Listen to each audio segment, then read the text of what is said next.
Olha só, gente, uma questão que se você fosse provar pelos itens falsos, sem realmente comprovar o item verdadeiro, você podia sair rápido dela.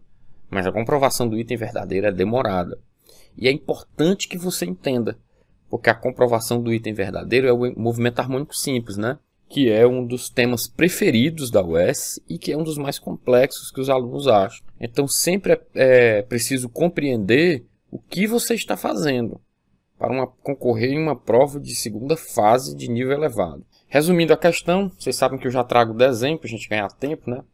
Ele botou duas partículas negativas equidistanciadas da origem do sistema cartesiano e botou uma cargazinha de prova Q na origem. Ele vai colocar a partículazinha positiva em diferentes posições aqui do eixo Y e vai perguntar o que acontece nas alternativas. No item A ele está falando que colocou a partícula na origem, a resultante é diferente de zero. Dá para ver facilmente que isso aí é falso. Por quê? Você aprendeu na lei de Coulomb que a linha de atuação da força de Coulomb é na linha que une as duas cargas.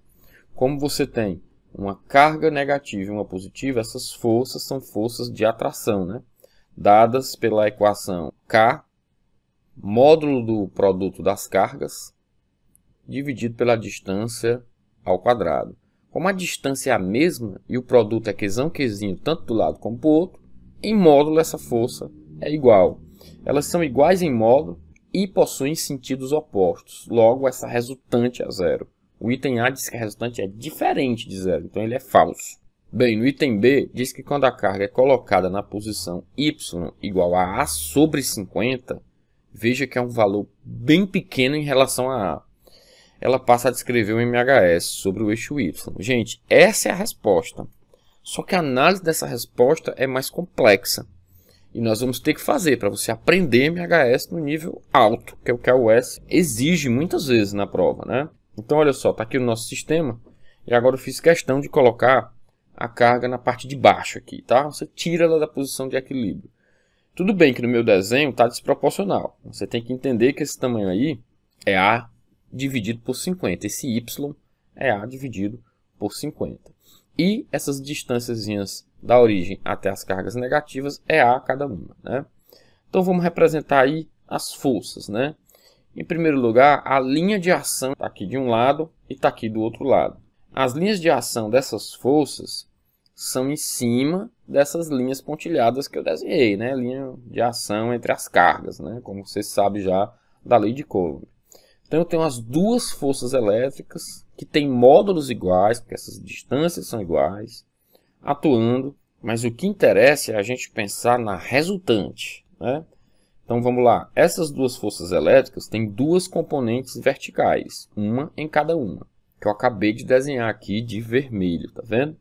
Mas também elas possuem componentes horizontais, né? É claro que as componentes horizontais vão sofrer equilíbrio, né, gente? Porque elas têm sentidos opostos. Já as componentes verticais, elas vão se ajudar. E elas vão compor a resultante desse sistema. Então, a Fx vai ter uma representante aí na oposição. E restou ali para a gente duas forcinhas Fy, né? Que vão se somar e vão compor a resultante. Você já está vendo que essa resultante aponta para o centro, né? Para a posição de equilíbrio, né? Estável da partícula. Ah, meu jovem, isso é um indício de que esse negócio é oscilador. Só que nós temos mais problemas para provar que isso realmente é uma oscilação. Então vamos com calma.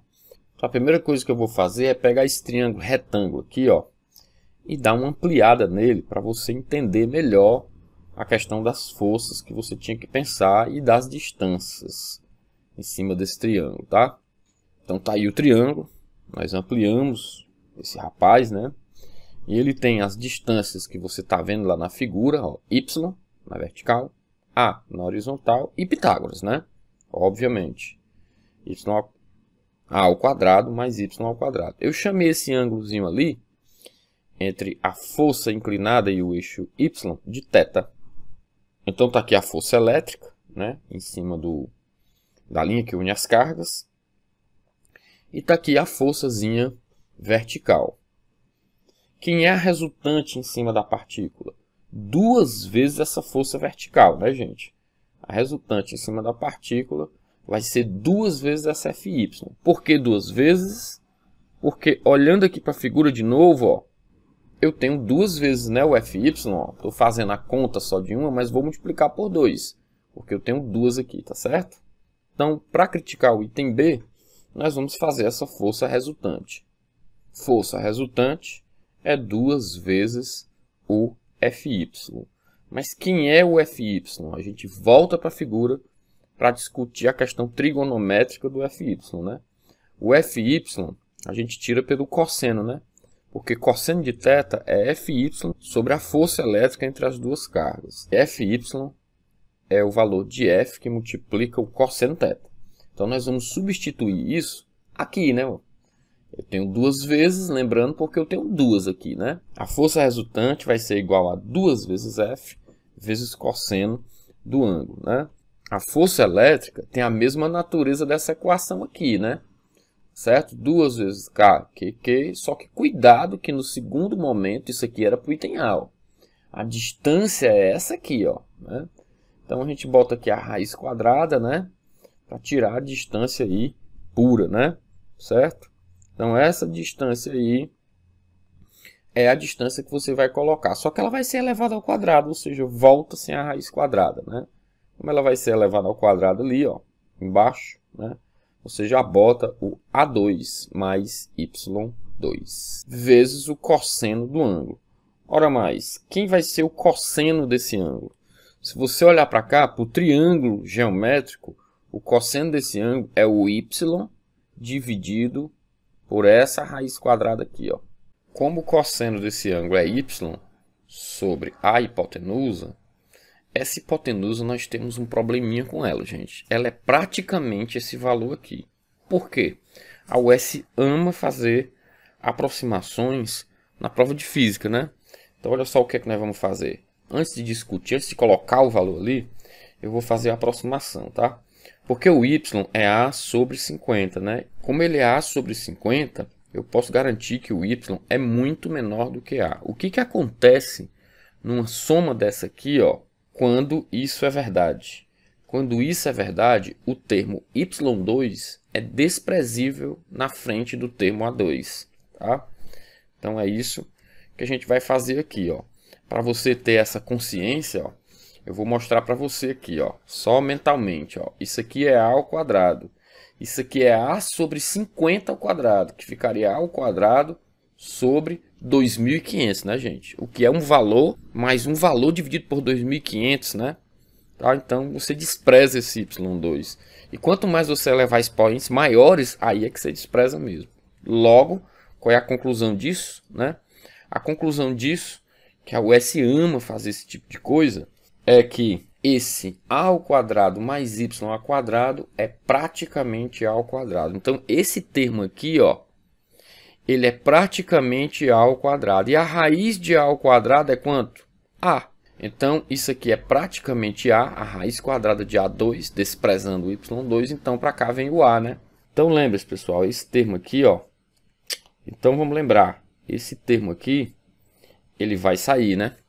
Como ele vai sair, esse A aqui vai multiplicar esse A aqui, que vai ficar A3, né? Ó. Então, a nossa equação, ela fica praticamente força resultante igual a 2 vezes K, QQ, dividido por A3 vezes Y. Valha-me Deus, Hilda. Onde é que tu quer chegar? Primeiro eu vou botar um sinal de menos nela. Esse sinal de menos é só o significado de que ela está todo o tempo apontando para a origem, né? Se a bolinha descer, ela aponta para a origem. Se a bolinha subir, a resultante aponta para baixo, ela aponta para a origem. Na física, nós chamamos isso de condição de restauração, ou força restauradora, que é uma característica do MHS, né? Então, nós estamos chegando onde eu queria. A força resultante no MHS, ela é do tipo menos uma constante ao quadrado vezes Y. Olha só, gente, mesmo tipo de força, ó, uma constante, todas as constantes da questão, ó, isso aqui é o ômega quadrado, entendeu? Isso aqui é isso aqui, ó, vezes Y, com sinal de menos. Você provoca essa partícula da MHS. Característica, a força resultante tem que ser proporcional ao deslocamento com sinal de menos. Força resultante proporcional ao deslocamento com sinal de menos, mais uma constante aqui entre elas, tá certo?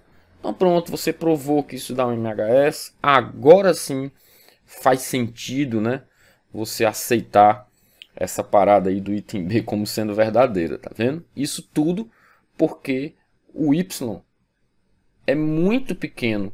O Y de puxada da posição de equilíbrio tem que ser muito pequeno, que é a mesma coisa que acontece com o pêndulo. O pêndulo está aqui, para ele oscilar com o MHS, a puxada não pode ser muito grande. Chamamos isso no MHS de restrição. Tenho que restringir essa puxadinha de Y ser muito pequena, né, para dar um MHS, tá certo? Então, esse item acaba sendo verdadeiro. Tá vendo, pessoal, a discussão verdadeira das coisas? Que eu vejo pessoal comentando por aí. Se o Y for A sobre 50, vai dar um MHS. Mas não diz por quê. Aí como é que aprende desse jeito, né? Aí não adianta, enxugar gelo, né? Vai sempre pegar dificuldade na prova porque não entende o que está fazendo. Item C. Não existe nenhuma posição ao longo do eixo Y onde a carga esteja uma resultante nula. Falso. No item A nós verificamos que na origem a resultante é nula, né? Então você usa o item A para criticar o próprio C. No item D, ele diz que o vetor força resultante sobre a carga possui sempre o mesmo sentido para qualquer posição ao longo do eixo Y. Falso, né, gente? Se você pegar essa bolinha aqui e botar aqui em cima, ó, as resultantes vão apontar para baixo. Então ela fica invertendo de sentido, né? Quando passa da origem. Característica do MHS. Então, se eu avaliasse pelo item A, C e D e conseguisse ver que facilmente que isso era falso, eu marcaria o item B sem essa problemática toda. Mas aqui você está aprendendo. É um canal para você aprender. Se você não quer aprender, aí não é o canal para você. Procure outras facilidades, né, que vão se tornar em dificuldades para sempre. Então procure aprender as coisas direitinho. E aí aquela colher de chá para você tirar o seu print, para você aprender um MHS que existe entre 3 cargas, né? 2 de sinais iguais e uma de sinal contrário que você bota no meio e você puxa na posição de equilíbrio. Um MHS utilizando lei de Coulomb, que a UES pode cobrar isoladamente a qualquer momento.